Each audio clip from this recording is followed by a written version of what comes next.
मुंबईकरांनो, तुम्ही टॅक्सीने प्रवास करताय का? मग ब्लू अल्ट्रा लाईट पासून नक्की सावध राहा।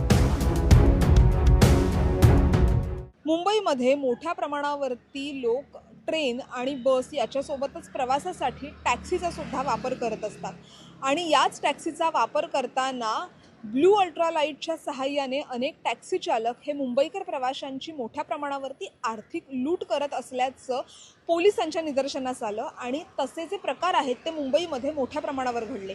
आणि याच पार्श्वभूमीवर माटुंगा पोलिसांनी सापळा रचत अब्दुल अजीज या एका टॅक्सी चालकाला अटक देखील केलेली आहे 26 तारखेला आणि बुधवारी त्यावर गुन्हा देखील नोंदवलेला गेलेला आहे। त्यामुळेच मुंबईकरांनी अशा बोगस टॅक्सी चालकांपासून सावध राहण्याचं आवाहन सुद्धा मुंबई पोलिसांनी यावेळी प्रवाशांना आणि मुंबईकरांना केलेलं आहे। नेमका हा प्रकार काय आहे, कसा होतो आणि ब्लू अल्ट्रा लाईट म्हणजे नेमकं काय हे या व्हिडिओच्या माध्यमातून जाणून घेऊया। नमस्कार, मी निधी पेडणेकर, तुम्ही पाहताय लोकमत मुंबई।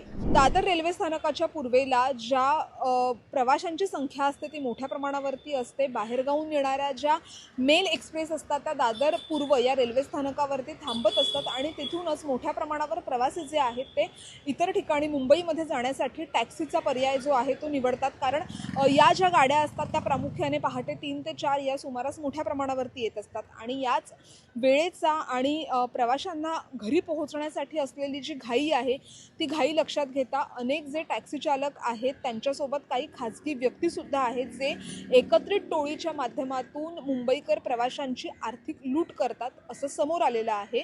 आणि अशा पद्धतीच्या ज्या तक्रारी आहेत ते मुंबई पोलिसांच्या आयुक्तालयात सोशल मीडियाच्या माध्यमातून किंवा पोर्टलच्या माध्यमातून सातत्याने प्राप्त होत होत्या आणि याचीच कुठेतरी शहानिशा करण्यासाठी माटुंगा पोलिसांनी हा संपूर्ण सापळा रचलेला आहे। आणि यामध्ये पोलिसांच्या असं लक्षात आलेलं होतं की जे टॅक्सी चालक असतात त्यांच्यासोबत काही खाजगी व्यक्ती असतात जे प्रवासी जे असतात त्यांच्याशी संपर्क साधून त्यांना या टॅक्सी चालकांपर्यंत पोहोचवतात आणि जेव्हा प्रवाशांना उतरून त्यांच्या घरी जायची घाई असते तेव्हा ब्लू अल्ट्रा लाईट असते ती लावली जाते आणि 500ची जी नोट आहे ती उलटी फिरवून 100ची नोट आहे असं भासवलं जातं आणि त्यामुळे कुठेतरी मोठ्या प्रमाणावरती ह्या टॅक्सी चालकांकडून मुंबईकरांची आर्थिक फसवणूक होत असते। टॅक्सी चालक सलीम अजीज याने सुट्टे पैसे करण्याच्या बहाण्याने याच ब्लू अल्ट्रा लाईटचा वापर करून 500 रुपयांच्या नोटा घेत त्या 100 रुपयाचा नोटा आहेत असं भासवून एका प्रवाशाची लूट केलेली होती आणि जेव्हा पोलिसांनी याला ताब्यात घेतलं तेव्हा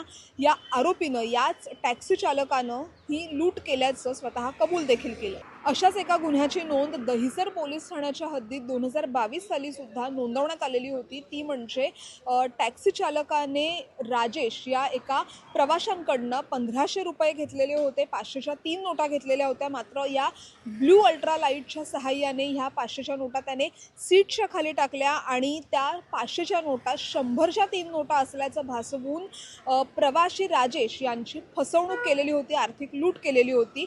मात्र हा संपूर्ण प्रकार जो आहे तो CCTVमध्ये कैद झालेला आहे। मुंबईमध्ये मोठ्या प्रमाणावरती असे जे गुन्हे आहेत ते वाढ होत होती आणि याच गुन्ह्यांचा कुठेतरी सोक्षमोक्ष लावायचा किंवा रंगेहात पकडायचं असं जे प्रकरण होतं ते मुंबई पोलिसांनी रंगेहात पकडलेलं होतं, तसा सापळा रचलेला होता आणि अशाच परिस्थितीत मुंबईकरांनी कुठेतरी या संपूर्ण पद्धतीनं सावध राहावं असं सुद्धा आवाहन मुंबई पोलिसांनी केलेलं आहे। दरम्यान हा जो प्रकार मुंबईत घडतो आहे तो अत्यंत गंभीर आहे। मात्र जे टॅक्सी चालक असतात, जे आरोपी असतात ते त्यांच्या हातचलाखी अशा पद्धतीनं करतात की जे प्रवासी असतात त्यांच्या हे लक्षातच येत नाही की त्यांची टॅक्सी चालकाकडून मोठ्या प्रमाणावरती आर्थिक लूट होत आहे। त्यामुळे 1000-2000 रुपयांसाठी जे प्रवासी असतात ते पोलीस स्थानकात जाऊन तक्रार नोंद करत नाहीत। शिवाय जे प्रवासी असतात त्यांना पुढच्या प्रवासासाठी सुद्धा निघायचं असतं, उशीर होत असतो। त्यामुळे हीच जी प्रवाशांची नस आहे ती ह्या कुठेतरी टोळीनं ओळखलेली असते। कुठेतरी हे जे भामटे टॅक्सी चालक असतात त्यांनीही प्रवाशांची नस ओळखलेली असते आणि याचाच कुठेतरी जो फटका आहे तो प्रवाशांना बसतो आणि अशा पद्धतीनं मोठ्या प्रमाणावरती प्रवाशांची मुंबईमध्ये आर्थिक लूट होत असते। खरं तर मुंबई पोलीस अशा गुन्हेगारीला आळा घालण्यासाठी सतत कार्यरत असतातच। मात्र अशा पद्धतीचे जर का गुन्हे होत असतील आणि जर ते लक्षात येत असतील तर त्याची जी नोंद आहे, तो जो गुन्हा आहे तो जवळच्या पोलीस स्थानकामध्ये दाखल करणं हे एक दक्ष नागरिक म्हणून प्रत्येक मुंबईकराचं कर्तव्य आहे। त्यामुळे पोलिसांनी नागरिकांना जे आवाहन केलेलं आहे त्या आवाहनाला कुठेतरी मुंबईकरांचा सुद्धा प्रतिसाद मिळणं हे अपेक्षित आहे आणि मुंबईकर आणि पोलीस या दोघांच्याही सहकार्याने अशा गुन्ह्यांवरती नक्कीच भविष्यात आळा बसू शकतो। लोकमत मुंबईसाठी निधी पेडणेकरचा रिपोर्ट।